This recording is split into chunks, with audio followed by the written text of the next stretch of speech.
Assalamualaikum warahmatullahi wabarakatuh.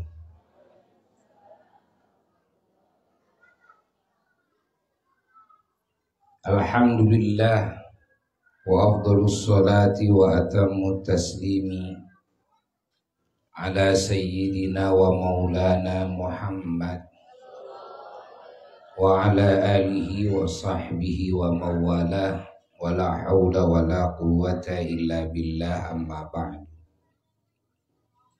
Ya ibadallah, usikum wa nafsi bi taqwallah, faqad fazal muttaqun.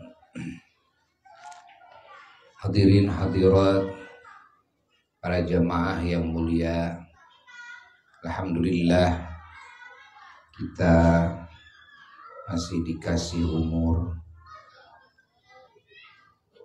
dengan warna-warni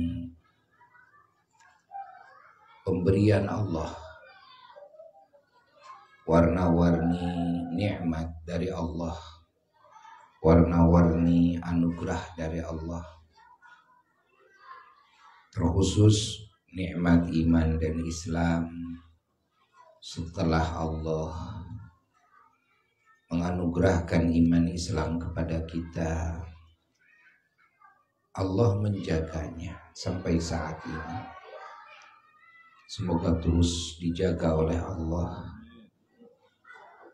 dan ditingkat-tingkatkan oleh Allah, yakni ditambah-tambah derajat dan martabat iman, martabat Islam ini sampai kepada martabat ihsan. Ihsan juga bermartabat-martabat yang sangat banyak. Semoga kita terus ditambah-tambah dalam martabat ihsan sampai kepada kesempurnaan martabat ihsan, yaitu ma'rifat kepada Allah dengan ma'rifat yang sempurna. Ini tingkatan para wali-wali Allah dan para nabi-nabi Allah. Tingkatan maqam ihsan, derajat dan martabat ihsan itu sempurna, sehingga mata hatinya, basirahnya bisa melihat Allah.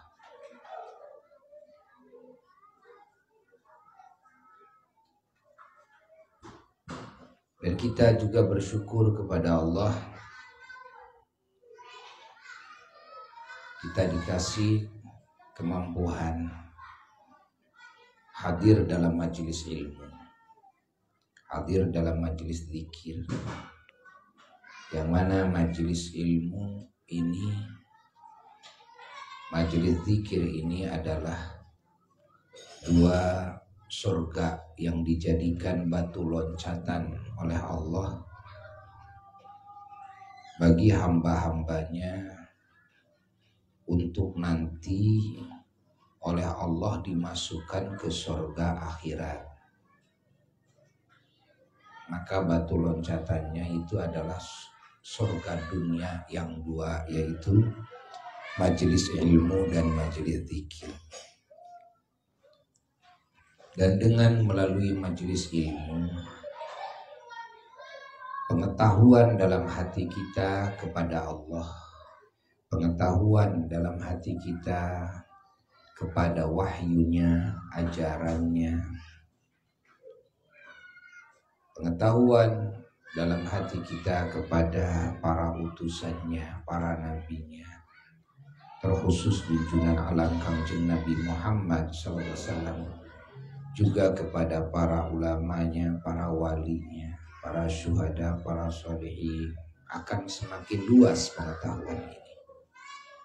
Pengetahuan kepada hukum Allah, perintahan-perintahan Allah, dan larangan-larangan Allah akan semakin luas. Ini melalui majelis ilmu. Sehingga kita akan semakin kenal kepada hakikat kebenaran daripada kesesatannya. Hakikat hak kebenaran itu semua melalui majelis ilmu. Namun tentunya tidak hanya majelis yang dimaksud, karena yang dimaksud adalah keilmuannya, bukan majelisnya, keilmuannya, ilmunya, ilmu yang hak. Karena ada juga ilmu yang keliru, yang bercampur antara hak dan batil, tapi mengatasnamakan ilmu agama, bahkan mengatasnamakan Quran dan Sunnah. Padahal pemahamannya keliru. Qurannya benar, hadisnya benar, tapi pemahamannya keliru. Jadi di sini diperlukan guru yang memiliki keilmuan yang hak, yang pemahamannya dalam agama benar, luas, agar ketika kita hadir di majelis ilmu menerima curahan keilmuan, ilmu itu sudah benar-benar terjamin kebenarannya, ya, terjamin kebenarannya. Sama Buya sudah diulang-ulang, seringkali dijelaskan bahwa Al-Quran dan Sunnah ini barang mentah. Ingat, artinya dalil-dalil yang masih mentah. Jadi harus dipasak dulu. Dan yang memasaknya itu harus ahlinya. Dan alat-alat untuk memasaknya itu banyak sekali, keilmuan-keilmuan yang harus dikuasai secara luas. Kan? Nahwu secara luas, sorof secara luas, lughah secara luas, balaghah secara luas, semuanya. Fan-fan keilmuan harus dikuasai secara luas. Tidak boleh cuma saya pernah ngaji balaghah, saya pernah ngaji nahwu sorof. Enggak, harus luas memahaminya. Dalam ilmu nahwu dan sorof itu kita harus mengenal mana yang disepakati oleh para ulama ahli nahwu, mana yang diikhtilafkan. Dan yang menjadi rujukan adalah Kufah dan Basrah, karena di zaman itu di situ penuh dengan ulama-ulama yang betul-betul ahli dan sangat luas, profesor-profesor di dalam ilmu nahwu, sorof dan lughah, di dalam ilmu alat. Ya. Sehingga semua ulama di muka bumi ini, berkiblat ke sana. Ada makna yang disepakati, yang muttafaq alaih, ada makna yang mukhtalafi, yang diikhtilafkan. Ini harus tahu. Harus tahu. Kalau mengkajinya hanya rujukannya adalah ahli Kufah saja, tetap kita akan sempit. Atau sebaliknya hanya ahli Basrah saja, juga tetap kita akan sempit. Ingin luas, maka semua ya pendapat-pendapat para ulama ahli nahwu dan sorof ya, dari ahli Kufah dan ahli Basrah. Allah. Begitu pula wawasan dalam ilmu tafsir yang harus luas sekali.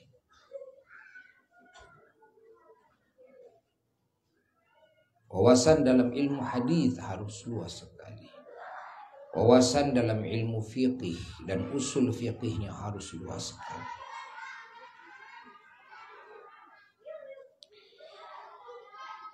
Kalau kita hanya menghafal Quran, bahkan kita bisa menerjemahkan Quran, begitu pula hadis, ini tetap masih mentah.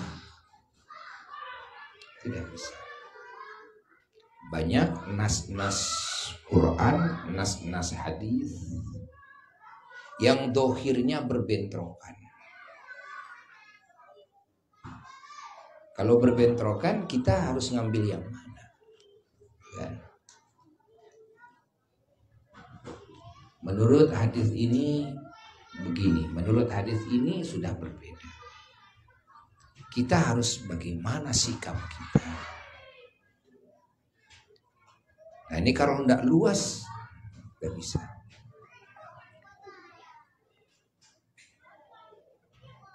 Bahkan dari sisi i'rabnya saja, kalau i'rab berbeda akan berbeda arti, bisa berbeda juga dalam melahirkan hukum. Padahal hadisnya itu juga, cuma i'rabnya beda. I'rab ini kan masalahnya dengan nahwu, kan? Paham? Allah.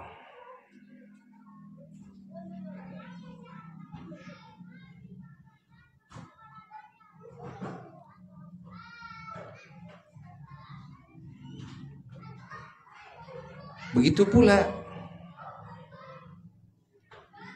ketika kita menemukan perbedaan di dalam istilah.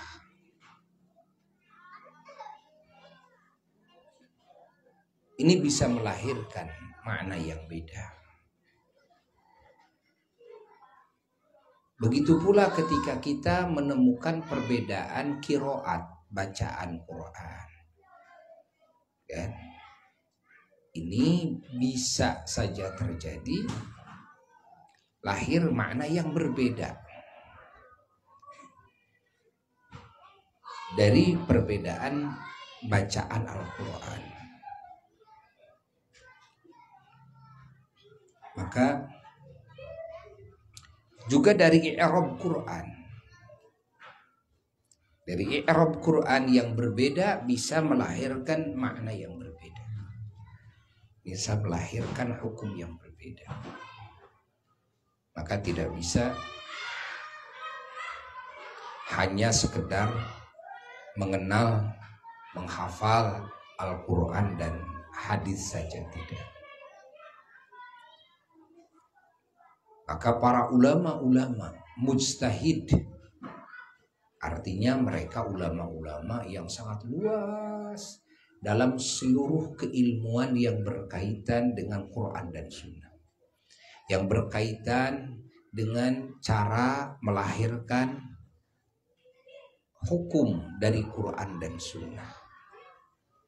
Dan beliau-beliau ini ada di masa yang dekat dengan masa kenabian.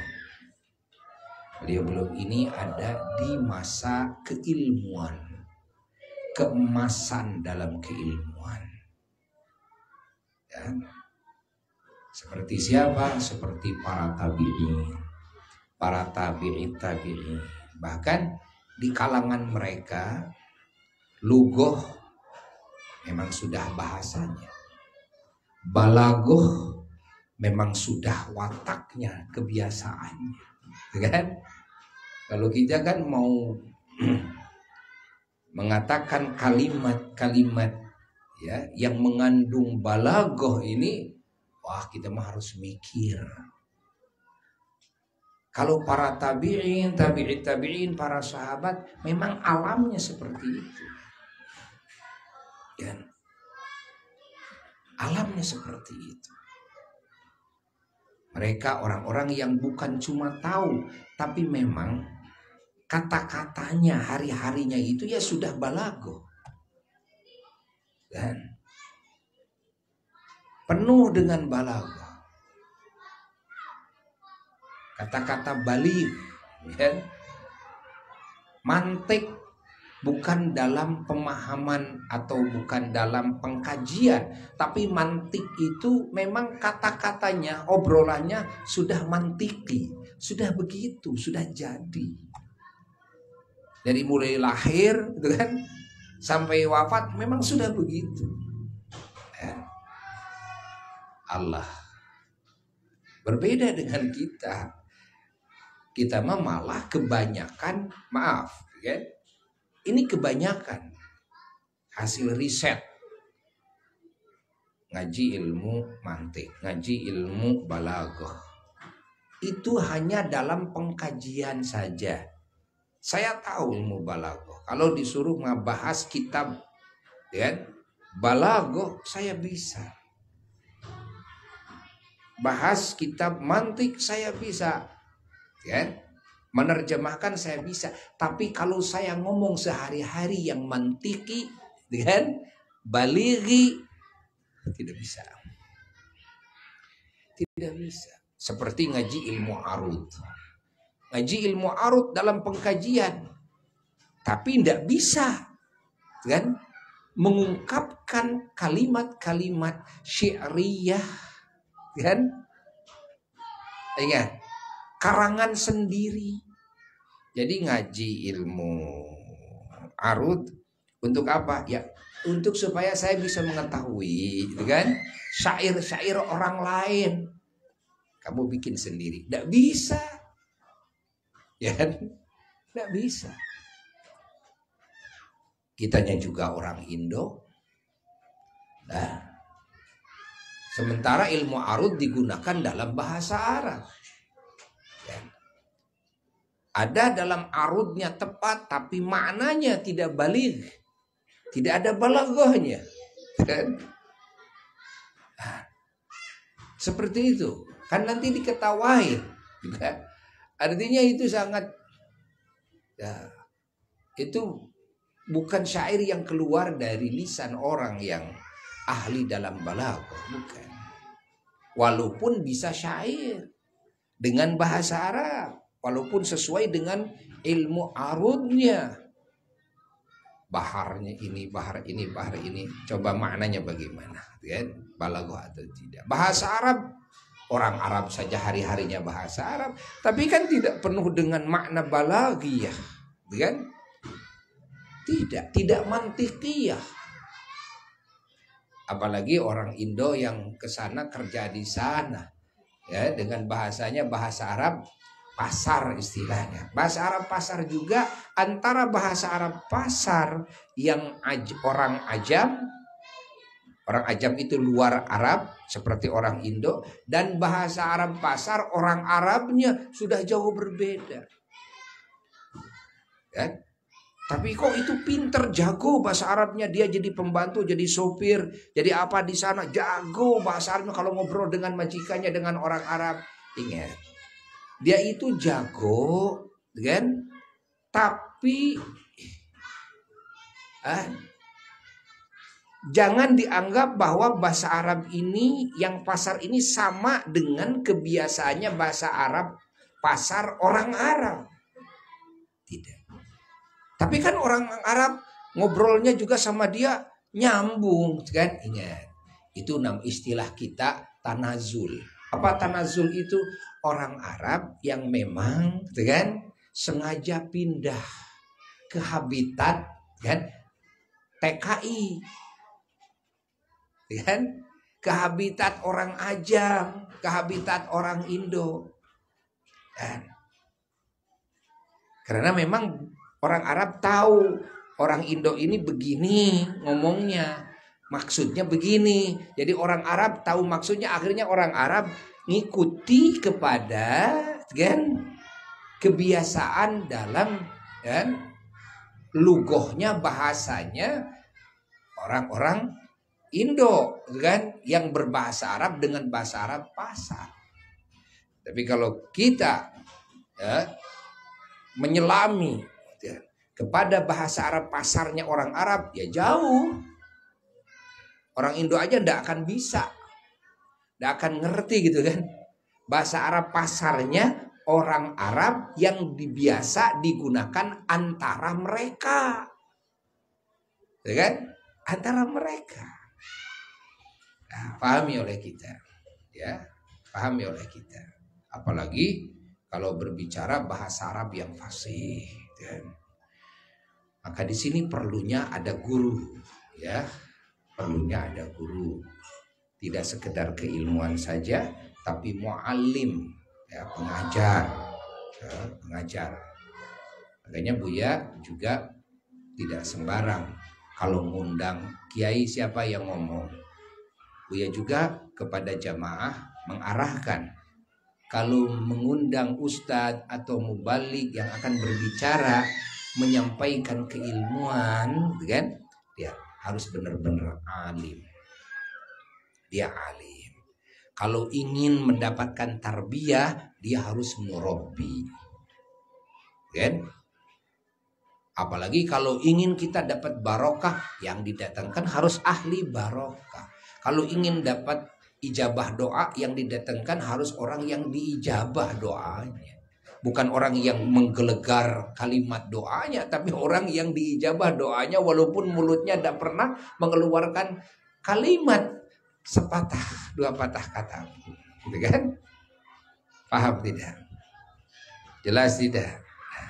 Nah, jadi kita harus teliti di zaman sekarang ini, karena sekarang banyak karena keawamannya, yang penting kedengarannya, wah hebat pembahasan Quran hadisnya. Sebentar. Ini Quran hadis ini masih bahan mentah, sebentar, kan? Nah, apakah ini sesuai maknanya, muradnya, apa yang dimaksud daripada ayat itu, daripada hadis itu, kan? Sesuaikah dengan apa yang sudah, ya, difahamkan oleh para ulama-ulama mujtahidin, ulama-ulama ahli, ataukah ini nyeleneh, kan? Tidak sesuai. Nah, padahal ayat Qur'annya benar, hadisnya benar. Ini yang terjadi di zaman sekarang. Akhirnya lahirlah berbagai muskilah, permasalahan, hingga lahir permusuhan. Gara-gara apa? Gara-gara yaitu salah tadi. Salah ngaji kepada ustadz, gitu kan, yang memang dia masih dangkal. Akhirnya di otaknya ilmu yang dangkal. Ada pemikiran-pemikiran yang memang menyimpang, bahkan berbahaya. Akhirnya di otaknya pemikirannya berbahaya. Akhirnya kepada siapa saja, bid'ah, ahli syirik, ahli neraka, sesat dan sebagainya. Kesananya halal darahnya. Kan begitu. Ini yang terjadi.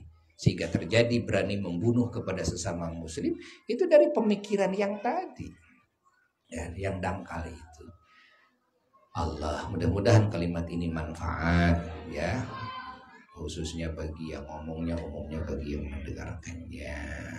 Panjang umur semua, berkah, ya, dipanjangkan sampai Ramadan, dikasih kemampuan untuk bisa beribadah dengan sebaik-baiknya dan meraih segenap anugerah yang Allah anugerahkan kepada semua hamba-hambanya di bulan Ramadan. Bismillahirrahmanirrahim. Fatihah.